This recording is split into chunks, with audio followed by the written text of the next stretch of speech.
should you do if you are a non-Muslim woman who was groomed by a Muslim man into almost converting to Islam, emotionally invested in this relationship, and into learning about Islam, only to find out that that man already has a wife and kids back home in his original country?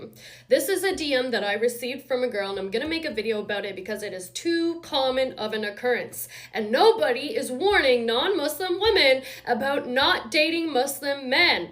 First and foremost, Muslim men are not supposed to date. All right? So if a man's trying to ask you out and you're not a Muslim woman and he's a Muslim man, do not go out with him.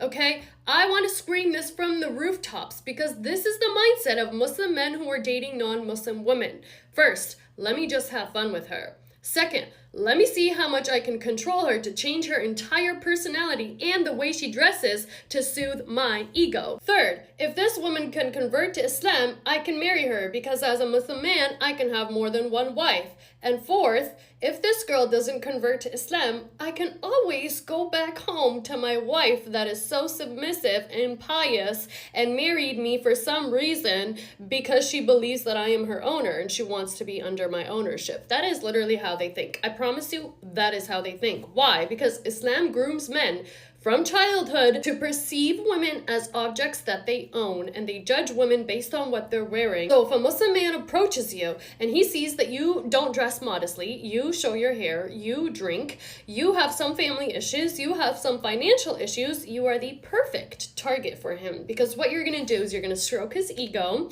you're going to show him how strong he actually is when it comes to manipulation, and you're going to provide him with some company and entertainment while his wife back home has absolutely no idea what's going on and is cooking and cleaning and taking care of his children. Muslim men perceive non-Muslim women as lesser than Muslim women, which is why if a Muslim guy can't convince you to convert to Islam, he will always run back to a Muslim woman to marry if he's not already married. And that's because Muslim women are groomed to be virgins, they're groomed to be submissive, they're groomed to be obedient, they're groomed to be pious, and they're groomed to obey their husbands, which is the perfect slave for him. So why would he waste his time with you, a woman with opinions, a woman with creativity, a woman with freedom, a woman with autonomy, a woman with her own money, when all you're going to do is challenge him and stand against him and voice your opinions that he doesn't want to hear and he doesn't agree with? But of course, they can't go into the relationship like that, right? Because otherwise it wouldn't work. So what they do is they try to convince you that Islam has all the answers for all your life problems.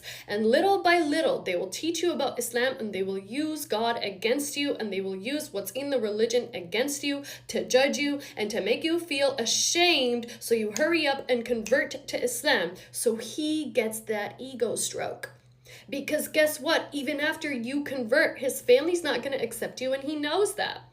Even after you convert, you're still dirty in his eyes because he touched you before marriage. Muslim men are hypocrites and they're narcissistic and they're abusive, and you need to stay away from them if you are a non-Muslim woman. And honestly, Muslim women need to stay away from them too, but Muslim women are very happy with their oppression, so I'm not talking to them right now. And if the Islam brainwashing got to you and now you find yourself wondering, is it actually true? Come to my page, girl. This page has all the answers for you. This page has all the tips and all the hacks and all the details. The reason why they try to groom you into converting to Islam is because under Islam, you have to behave differently. Muslim women behave differently than non-Muslim women. I just said that they're groomed to be submissive and obedient to their husbands. That's what he wants. Submission and obedience. Why? Because it's an ego thing. He has power over you now. He has control over you now. So it was never about Islam having all the answers for your life. It was about Islam being the tool to force you to give up autonomy over your life and to change everything about your life and put it in the hands of this man who's already married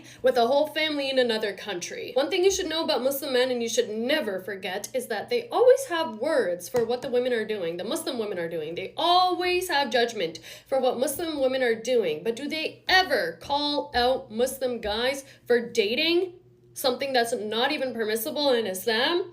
Do they ever call out Muslim guys for not being virgins before marriage? Do they ever call out Muslim guys for drinking and smoking and partying and hooking up with random people? Do they ever call them out for that? No.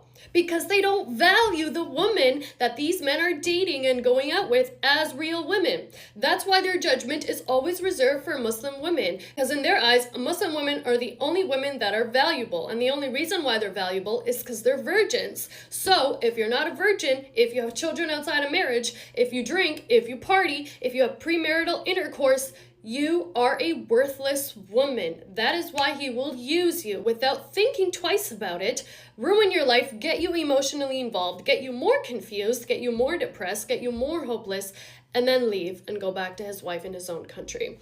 So I need you guys to be very diligent. Stop blaming yourself for what happened, okay? It's not your fault. It was a first-time experience. It was a learning experience. But from now on, don't date Muslim men.